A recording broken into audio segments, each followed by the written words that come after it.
ত্রয়োদশ জাতীয় সংসদ নির্বাচন ঘিরে দেশের রাজনীতিতে যখন নতুন মেরুকরণ তৈরি হচ্ছে তখন হঠাৎই আলোচনায় এসেছে ক্ষমতাচ্যুত আওয়ামী লীগের শীর্ষস্থানীয় নেতা সাবের হোসেন চৌধুরীর সঙ্গে তিন দেশের রাষ্ট্রদূতের গোপন বৈঠকের খবর।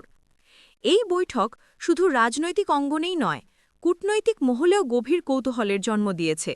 কারণ গত এক বছরের মধ্যে এটাই প্রথমবার কোনো পশ্চিমা রাষ্ট্রদূতদের একসঙ্গে কোনো আওয়ামী লীগ নেতার সঙ্গে আনুষ্ঠানিক বা অনানুষ্ঠানিকভাবে দেখা করার ঘটনা। বিশ্বস্ত সূত্রের তথ্য অনুযায়ী সোমবার ৬ অক্টোবর বিকেলে রাজধানীর গুলশান ২ এলাকায় সাবের হোসেন চৌধুরীর নিজ বাসভবনে বৈঠকটি অনুষ্ঠিত হয়। সেখানে উপস্থিত ছিলেন নরওয়ের রাষ্ট্রদূত হ্যাকন আরাল্ড গুল ব্র্যান্সেন, সুইডেনের রাষ্ট্রদূত নিকোলাস লিনাস রাগনার উইক্স এবং ডেনমার্কের রাষ্ট্রদূত ক্রিশ্চিয়ান ব্রিক্স মোলার। বৈঠকটি বিকেল 2:56 শুরু হয়ে চলে প্রায় 2 ঘণ্টা। উপস্থিত কূটনৈতিকরা কোনো কূটনৈতিক পতাকা বা সরকারি প্রতীকবিহীন গাড়িতে প্রবেশ করেন এবং বৈঠক শেষে বিকল্প পথে বেরিয়ে যান, যা সাধারণত কূটনৈতিক সৌজন্য সাক্ষাতের নিয়মিত ধারা নয়।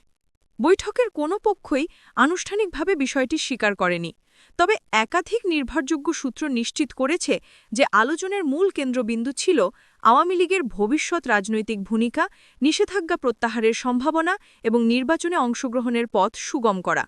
রাষ্ট্রদূতদের বক্তব্যে উঠে এসেছে, বাংলাদেশের গণতন্ত্রকে টেকসই করতে বড় রাজনৈতিক দলগুলোর সক্রিয় অংশগ্রহণ অপরিহার্য।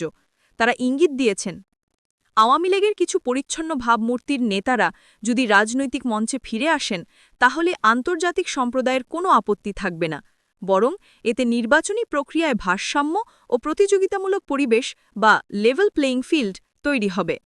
রাজনৈতিক বিশ্লেষকদের মতে এই বৈঠক আওয়ামী লীগের জন্য এক ধরনের কূটনৈতিক পুনর্বাসনের ইঙ্গিত বহন করছে।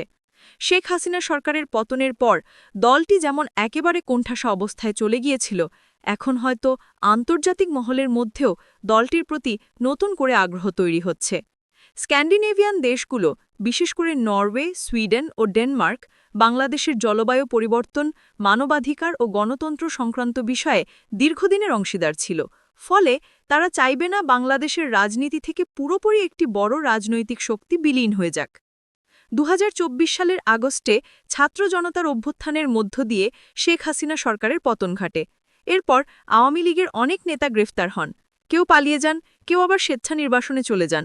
দলটির অফিসগুলো বন্ধ হয়ে যায়, কার্যক্রম স্থগিত হয়। একসময় দেশের প্রধান রাজনৈতিক শক্তি হিসেবে পরিচিত আওয়ামী লীগ পরিণত হয় প্রায় নিষিদ্ধ সংগঠনে। তবে সময়ের সঙ্গে সঙ্গে দেশি বিদেশি পর্যবেক্ষকরা লক্ষ্য করছেন দলটি নীরবে সংগঠন পুনর্গঠনের চেষ্টা করছে। স্থানীয় পর্যায়ে অনেক পুরনো কর্মী আবার সক্রিয় হচ্ছেন। সামাজিক যোগাযোগ মাধ্যমে নতুন আওয়ামী লীগ গঠনের আহ্বানও শোনা যাচ্ছে। সাবের হোসেন চৌধুরী নিজেও আওয়ামী লীগের ভেতরে সংস্কারপন্থী গোষ্ঠীর প্রতিনিধি হিসেবে পরিচিত। শেখ হাসিনার ঘনিষ্ঠ হলেও তিনি বরাবরই দলের নীতি নির্ধারণে কিছু বিষয়ে ভিন্ন মত পোষণ করেছেন। তার নেতৃত্বে যদি আওয়ামী লীগ নতুন করে গণতান্ত্রিক চেহারায় ফিরে আসতে চায়, তাহলে পশ্চিমা দেশগুলোর সমর্থন পাওয়া দলের জন্য অনেকটা সহজ হবে বলে মনে করছেন কূটনৈতিক বিশ্লেষকরা। বৈঠকের সময় ও ধরনও ছিল তাৎপর্যপূর্ণ। বৈঠকটি অনুষ্ঠিত হয়েছে এমন এক সময় যখন অন্তর্বর্তী সরকারের সঙ্গে আন্তর্জাতিক সম্প্রদায়ের ঘনিষ্ঠ যোগাযোগ বাড়ছে। নির্বাচনকালীন সরকারের বিভিন্ন পদক্ষেপে নর্ডিক দেশগুলো বরাবরই স্বচ্ছতা ও অন্তর্ভুক্তিমূলক রাজনীতির উপর জোর দিয়ে আসছে। এই পরিস্থিতিতে আওয়ামী লীগের মতো বড় দলের সঙ্গে যোগাযোগ স্থাপন তাদের জন্য কৌশলগতভাবে গুরুত্বপূর্ণ হতে পারে। রাজনৈতিক পর্যবেক্ষকরা বলছেন, সাম্প্রতিক এই বৈঠক ইঙ্গিত দিচ্ছে আওয়ামী লীগ আবার ঘুরে দাঁড়ানোর প্রস্তুতি নিচ্ছে। যদিও দলের কেন্দ্রীয় কার্যালয় এখনও বন্ধ, তবুও জেলা এবং উপজেলা পর্যায়ে ধীরে ধীরে নেতাকর্মীদের মধ্যে প্রাণচাঞ্চল্য দেখা যাচ্ছে। কেউ কেউ বলছেন, আওয়ামী লীগ এখনও মরে যায়নি, শুধু অপেক্ষায় আছে সঠিক সময়ের। সাবের হোসেন চৌধুরীর মতো নেতাদের মাধ্যমে আন্তর্জাতিক মহলের সঙ্গে যোগাযোগ স্থাপন করে দলটি হয়তো আবারও বৈধ রাজনৈতিক শক্তি হিসেবে আত্মপ্রকাশের কৌশল নিচ্ছে। এদিকে বৈঠকের খবরে বিএনপি ও জামায়াত শিবিরে মিশ্র প্রতিক্রিয়া দেখা গেছে। বিএনপির এক কেন্দ্রীয় নেতা মন্তব্য করেছেন, যদি আন্তর্জাতিক মহল নিষিদ্ধ দলের সঙ্গে এমন বৈঠক করে তাহলে এটা নীতিগত বিভ্রান্তি তৈরি করবে। অপরদিকে জামায়াত নেতারা মনে করছেন আওয়ামী লীগের পুনর্বাসন মানে দেশে পুরনো দমন নীতির ফেরার আশঙ্কা। তবে অন্য একটি মহল বলছে, রাজনীতি থেকে একটি ঐতিহাসিক দলকে পুরোপুরি বাদ দেওয়া কখনোই স্থিতিশীলতার পথ নয়। কূটনৈতিক সূত্রগুলো ইঙ্গিত দিয়েছে নর্ডিক দেশগুলো শুধু আওয়ামী লীগ নয়, দেশের অন্যান্য রাজনৈতিক শক্তির সঙ্গেও ধারাবাহিকভাবে যোগাযোগ রাখছে। তবে সাবের হোসেন চৌধুরীর সঙ্গে এই বৈঠকটি আলাদা গুরুত্ব পেয়েছে, কারণ তিনি আন্তর্জাতিক মহলে পরিচিত একজন রাজনীতিবিদ, যিনি জাতিসংঘে বিভিন্ন জলবায়ু সম্মেলনে বাংলাদেশের প্রতিনিধি হিসেবে সক্রিয় ছিলেন। ফলে তার সঙ্গে বৈঠক মানে কেবল রাজনৈতিক নয়, কূটনৈতিক বার্তাও বহন করে। 2024 সালের মে মাসে মার্কিন ভারপ্রাপ্ত রাষ্ট্রদূত ট্রেসি অ্যান জেকাবসনের সঙ্গে সাবের হোসেন চৌধুরীর গোপন সাক্ষাৎও তখন আলোচনার জন্ম দিয়েছিল। সেই সময় অনেকে ধারণা করেছিলেন তিনি আন্তর্জাতিক মহলে আওয়ামী লীগের পক্ষে সমর্থন আদায়ের চেষ্টা করছেন।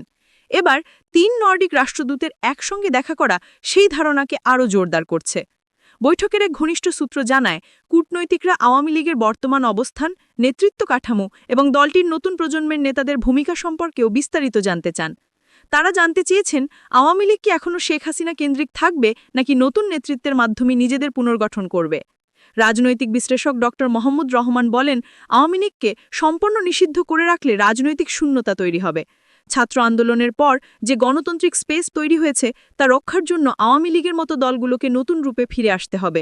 তিনি আরও বলেন, এই বৈঠক হয়তো আন্তর্জাতিক সম্প্রদায়ের পক্ষ থেকে আওয়ামী লীগকে দ্বিতীয় সুযোগ দেওয়ার ইঙ্গিত। অন্যদিকে সমাজবিজ্ঞানী প্রফেসর রোশন কবির মনে করেন, এটা শুধুই কূটনৈতিক সৌজন্য নয়, বরং একটি রাজনৈতিক বার্তা। শেখ হাসিনা চলে গেলেও আওয়ামী লীগের নাম, প্রতীক ও তৃণমূলের অস্তিত্ব এখনও মুছে যায়নি। বিদেশিরা সেটা ভালোভাবেই জানেন। সাম্প্রতিক সময়ের আন্তর্জাতিক প্রতিবেদনেও দেখা যাচ্ছে, বাংলাদেশের রাজনৈতিক ভবিষ্যৎ নির্ধারণে এখন পশ্চিমা দেশগুলো অনেক সতর্ক। তারা এমন কোনো পক্ষকে সম্পূর্ণ অগ্রাহ্য করতে চাইছে না, যাদের হাতে একসময় দেশের প্রশাসন, কূটনীতি ও অর্থনীতি ছিল। ফলে আওয়ামী লীগের কিছু নেতার সঙ্গে সম্পর্ক পুনঃস্থাপন তাদের কৌশলের অংশ বলেই মনে হচ্ছে। সবশেষে বলা যায়, এই বৈঠক শুধু একটি সৌজন্য সাক্ষাৎ নয়, এটি বাংলাদেশের রাজনীতিতে এক নতুন অধ্যায়ের সূচনা হতে পারে। আওয়ামী লীগ যে আবার ঘুরে দাঁড়ানোর চেষ্টা করছে তার প্রমাণ মিলছে একের পর এক গোপন বৈঠক, আন্তর্জাতিক যোগাযোগ ও 3 নম্বর পর্যায়ে কর্মীদের সক্রিয়তার মধ্য দিয়ে। বৈঠকের বিষয়ে সাবের হোসেন চৌধুরীর সঙ্গে যোগাযোগ করলে তিনি কোনো মন্তব্য করতে রাজি হননি। তার ঘনিষ্ঠ একজন সহযোগী শুধু বলেন, রাজনীতি কখনোই স্থায়ী নিষেধাজ্ঞায় চলে না, সময় বদলায়, পরিস্থিতিও বদলায়। এমনই এক পরিবর্তনের ইঙ্গিত যেন পাওয়া যাচ্ছে গুলশানের সেই বিকেলের বৈঠকে, যেখানে নীরবে কোনো পতাকা বা প্রোটোকল ছাড়াই 3 বিদেশি রাষ্ট্রদূত প্রবেশ করেছিলেন। হয়তো তারা জানতেন বাংলাদেশের রাজনীতি আবার নতুন করে ঘুরে দাঁড়াতে যাচ্ছে, আর সে পুনর্জাগরণের প্রথম সুরটা বেজে উঠছে একদা ক্ষমতাসীন আওয়ামী লীগের দরজায়।